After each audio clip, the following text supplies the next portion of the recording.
अस्सलाम वालेकुम dear students. हम जो चैप्टर डिस्कस कर रहे हैं वो human eye and colourful world है, फिजिक्स का चैप्टर है। ये हमने पढ़ा है कि how we can see any object, कि अस कित पे हेको कह ऑब्जेक्ट वुचित अगर कुन चीज पे लाइट रेज पे तम रिफ्लेक्ट गसान, तम इंटर गसान सान अच मज, तो देन तम पेवान लेंसेस पे कन्वेक्स लेंस आसान and then convex lens converge these rays and images formed on the retina. आज का जो टॉपिक है हमें वो है power of accommodation. Power of accommodation क्या गो गोडनेथ वन बट डेफिनेशन आत पावर ऑफ एकोमोडेशन क्या गो when a person can see nearby object and distant object clearly by changing the focal length is called power of accommodation. Repeat me. Power of accommodation क्या हो when a person can see distant object and nearby object clearly by changing the focal length. By changing the focal length is called power of accommodation. तथ one सह गो power of accommodation. तो इत पे समझा बह ये कह पर्सन कह इंसान नज़दीक चीज़ या दूरिम चीज़, नज़दीक कह चीज़ या दूर कह चीज़ असल पे अचो सत वुचित, मगर सह चेंज कर फोकल लेंथ क्या अगर नज़दीक चीज़ वो तस पे फोकल लेंथ, दूरिम चीज़ वो तस पे चेंज फोकल लेंथ, तथ वन पावर ऑफ एकोमोडेशन। ये मे फिगर जो बनाम तम डिस्कस ग पावर ऑफ एकोमोडेशन अलग अलग distant object I focus on distant object first image and second image is I focus on nearby object. Godathe one बह I focus on distant object आसान तिस पे लाइट रेज कुन object पे तम parallel तम पैरेलल तुम पता है पैरेलल क्या गो अपोजिट पैरेलल युथि तम लाइट रेज पेवान गोडनेथे लेंसेस पे लेंस आसान कन्वेक्स लेंस वो तह पतमिस टॉपिक्स मज ती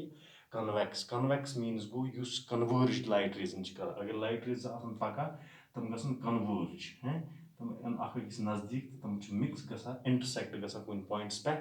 तथ वन कन्वर्ज। सो ये light rays parallel light rays पेवान लेंस पे लेंस जो सोन आसान natural lens that is convex lens तुम कन्वर्ज कर and then light rays intermix गसान रेटिनास पे and so image is formed on the retina. Is पे image सह बना retinas पे you go when I focused on distant object. Second is when I focus, second is diagram when I focused on nearby object. Yel I focus kara yel नजदीक चीज वुचो use यel नजदीक चीज वुचान use light rays तम एक point पे वतान तम गोडनेथे गसान diverge तम diverge diverge means go अगर एक पॉइंट पे लाइट रेज वतन एक साइड ब्याक बेक साइड यानी नश दूर डाइवर्ज गसान युथु तम डाइवर्ज गसान तोतन डाइवर्ज गसान तम योतन तम लेंसेस पे पेवान कन्वेक्स लेंस पे पेवान when they fall on convex lens यल तम कन्वेक्स लेंस पे फॉल गसान then after that convex lens convex lens converge the light rays क्या कन्वेक्स लेंस पावर यह लाइट रेजन कर कन्वर्ज युस कन्वेक्स लेंस नेचुरल कन्वेक्स या आर्टिफिशियल कन्वेक्स लेंस यह लाइट रेजन कर कन्वर्ज। सो ये object sorry light ray originate गसान डाइवर्ज स्टार्ट गसान युथि लेंस पे पेवान लेंस कन्वेक्स लेंस यह कर सॉरी कन्वर्ज युथि लाइट रेज पे कन्वर्ज गसान सो बे गसान इंटरसेक्ट at retina बे retinas पे intersect गसान so image is formed on the retina so image सह बना retinas पे क्या मिक्स गसान तथ image बना so सह गो तेल हसा इस पे गसान when I focused on nearby object इस पे nearby object वो नजदीक चीज वो अगर ये पॉइंट अगर यतस या यतस चाहे I focus on distant object या I focus on nearby object अगर image बने in front of the retina or behind the retina so use I use कह चीज वुचान सह हेको क्लियरली वुचित कि ना हेको distant object क्लियरली वुचित अगर in front of the retina बन या behind the retina बन ना हेको nearby object क्लियरली वुचित यम फिगर यम डेमोन्स्ट्रेट कर पावर ऑफ एकोमोडेशन थो तैयार पावर ऑफ एकोमोडेशन क्या गो बे वन बह ये इंसान कह पर्सन नियर बाय ऑब्जेक्ट नजदीक चीज दूरिम चीज क्लियरली वचित हेकान by changing the focal length is called power of accommodation अम पे वन बह अम पे पॉइंट वन बह नीम जगह डिस्कस अत मे पॉइंट गो फार पॉइंट ब्या गो नियर पॉइंट फार पॉइंट तो near point far point means गो the farthest point from the eye at which an object can see clearly is known as far point. Far point means go yel kanti in person tim sons eye kanti object asal put clearly buch यानी फार यानी दूरिम चीज असल पट वुच तथ one सह गो तमिक far point यानी सारे खो दूरिम चीज असल पट वुचित हे विदाउट एनी स्ट्रेन तथ वन सह गो फार पॉइंट सो इंसान अगर ह्यूमन बींग सज आई वुचो अम सुंद फार पॉइंट सह इन्फिनिटी यानी यह दूर खो दूर चीज असल पट इंसान वुचित मगर नॉर्मल ह्यूमन आई क्या गो तेल फार पॉइंट मीन्स गो ये कह पर्सन तम सज आई सह हे दूर खो दूरिम चीज असल पट वुचित विदाउट एनी स्ट्रेन कर्लली हे वुचित दैट इज फार पॉइंट सह इन्फिनिटी इन्फिनिटी तो सह हेको डिस्टेंस मेजर कजन किलोमीटर या कजन सेंटीमीटर तान हे वुचित सह इन्फिनिटी second is nearest point nearest point गो up to which I can see object clearly योतन I clearly object which without any strain यानी स्ट्रेन वरै तथ वन नियर पॉइंट यानी नजदीक खो नजदीक सोन ह्यूमन आई कह चीज नजदीक खो नजदीक वुचित हे that is called near point human बींगन मज 25 सेंटीमीटर याद थवन दैट इज 25 सेंटीमीटर ऑब्जेक्ट क्या 25 मीटर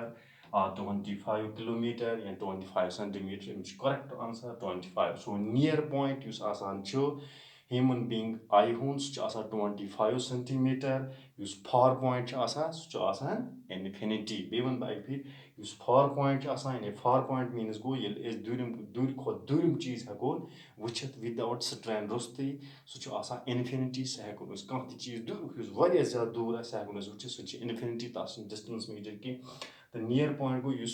नजदीक खो नजदीक चीज हेकोन असल पे वुचित मगर स्ट्रेन रोस्ते हेकोन वुचित सह 25 सेंटीमीटर दैट इज 25 तो 50 सेंटीमीटर तान हेकोन कह चीज स्ट्रेन वरै असल पे वुचित यी गो पावर ऑफ एकोमोडेशन अम पे दोयम टॉपिक दोयम टॉपिक अत डिफेक्ट्स ऑफ विजन दोयम topic defects of vision defects of vision use introduction करो second class inshallah करो discuss briefly defects of vision major defects of vision two go short sightedness and second is long sightedness short sightedness second is long sightedness. Short sightedness is known as myopia. Long sightedness is known as hypermetropia. Short sight defects of vision are two: short sightedness, myopia, and long sightedness, hypermetropia. When it is short sightedness, myopia from the definition. Short sightedness is that defect of vision. Short sightedness is defect of vision in which a person cannot see distant object clearly. In which a person cannot see distant object clearly but can see nearby object clearly. Short sightedness goes to defect of vision yet mazn a person distant object clearly hek wuchit ki yani yus durim cheez a sehek asal pait wuchit ki but yus nazdikuk cheez a sehek asal pait wuchit short sightedness is that defect of vision in which a person cannot see distant object clearly but can see nearby object clearly magar nazdik cheez yus a sehek se wuchit durim hek asal pait clearly wuchit ki so short sightedness yus it is corrected by using artificial concave lens. ये इस पत correct करा yes मज ये आस point मज आसा -1 आसा 2 आसा 3 आसा ये इस correct करा by using artificial concave lens. वो जो उस concave lens जिस लागान चे सु कित पहुँच आत correct करा suppose दोमिस topic मज discuss करो. Second defect is long sightedness, also known as hypermetropia. Long sightedness or hypermetropia is that defect of vision in which an eye cannot see nearby object clearly but can see distant object clearly. Long-sightedness or hypometropia is that defect of vision in which a person cannot see nearby object clearly but can see distant object clearly. Long-sightedness or hypometropia go su defect yath maz na ak person defected person नजदीकुक चीज असल पट हेक वुचित कि but use दूरिम चीज आ से हेक असल पट से वुचित. It's known as hypermetropia. But this hypermetropia or long sightedness is corrected by using artificial convex lens. Convex lens कित पट छ correct करा पर उस दोइमिस टॉपिकस मज बे वन बा एक फिर short sightedness तो long sightedness गसन अदला बदला गसन कि short sightedness or myopia. Short sightedness or myopia is that defect of vision in which a person cannot see distant object clearly but can see nearby object clearly and is corrected by using artificial concave lens. Concave lens, artificial concave lens. Long sightedness is that defect of vision or hypometropia is that defect of vision in which a person cannot see nearby object clearly but can see distant object clearly. It's known as hypermetropia. This hypermetropia is corrected by using artificial convex lens. So convex lens kit pach at correct kara. Inshallah ये करो discuss second topic is maz. The आज गो युतुई गोडनिक पोर अस power of accommodation. Power of accommodation क्या गो figure the input defects of vision of मुतलिक में idea defects of vision क्या गो which is go short sightedness. Second is long sightedness. What's short sightedness and what is long sightedness.